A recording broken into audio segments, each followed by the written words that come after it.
in two streams through her nose. Harry backed away a little, gazing through his lens, then he straightened and nodded. The first assistant director spoke into a bullhorn. "Quiet, please. Rolling for picture." A red-haired woman with a thick sheaf of script open on a clipboard stepped in and took Jill's cigarette. Jill stared into the camera. Her face got prettier. A little guy with a straggly beard and an orange-down vest jumped into the shot with a clacker and clacked. Behind Jill, the subway train that had been idling there patiently began to creep forward. "And action!" Harry yelled.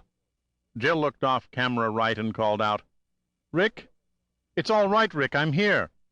Her eyes scanned past the camera, looking for Rick. The train pulled on through behind her and moved on down the tunnel. The camera panned after it as it went and held on its taillights disappearing, and Harry said, "Cut, it's a keeper." Jill put her hand out again in the general direction of the script person and waggled it. The script woman handed her the lighted cigarette, and she took another big drag, dropped it on the floor, shrugged deeper into her mink, and headed toward the escalator.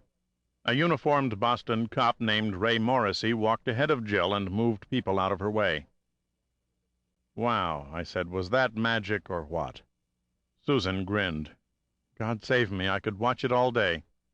"Really?" I said. "You think I'm deeply disturbed?" Susan said. "Yes," I said. She nodded. "Yes," she said, "I think you're right." Then she smiled her smile that made Jill Joyce look like a cow flap and nodded her head toward a group standing beyond the escalator. "There's Sandy," she said. Sandy was state-of-the-art Eddie Bauer.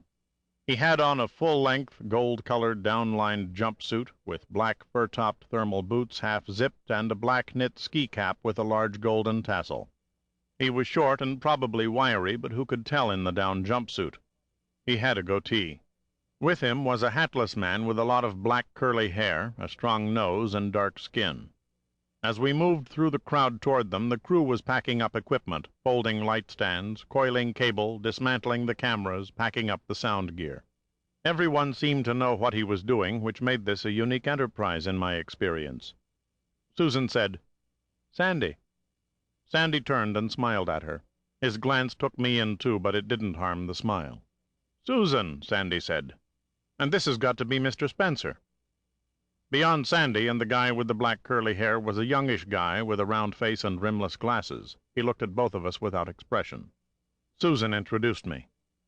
"This is Sandy Saltzman," she said. "He's the line producer." Susan had been consulting on the show for less than a month now, and already she spoke a language as arcane as the psychological tech talk of which I'd but recently cured her. We shook hands.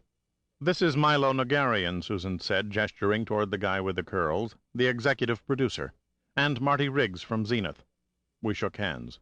"Susan is the consultant we hired, Marty," Sandy said, "and Mr. Spenser is a private security consultant that maybe is going to give us a hand with Jill." Marty Riggs gazed at me with his gray, expressionless eyes, enlarged a bit by the rimless glasses. He was wearing a tweed cap and a cable-stitched white wool sweater under a thick Donegal tweed jacket with a long scarf wrapped around his neck. The loose ends of the scarf reached to his knees. He gave me a small, stiff nod. I smiled warmly. "Susan actually is a psychotherapist, Marty," Nogarian said. "Sees to it that we don't get our complexes mixed up." Susan smiled even more warmly than I had. "I'm sure," Marty said. "Milo, just remember what I said. I don't want to have to go into the network again and defend a piece of shit that you people have labeled script and sent over, capiche?" "Time, Marty," Nogarian said. "You know what the time pressures are like."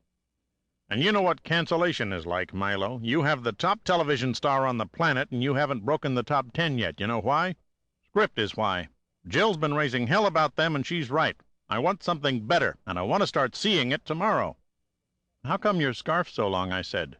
Susan put her hand on my arm. Riggs turned and looked at me. "What?" he said. "Your scarf," I said, "is dangerously long. You might step on it and strangle yourself." Susan dug her fingers into my arm. "What the fuck are you talking about?" Riggs said.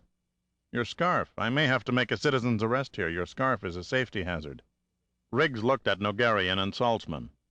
"Who the fuck is this guy, Milo?" Nogarian looked as if he'd eaten something awful. Saltzman seemed to be struggling with laughter. Susan's grip on my arm was so hard now that if I weren't tougher than 6 roofing nails it might have hurt. "Looks dandy, though," I said. Whoever Riggs was, he was used to getting more respect than I was giving him.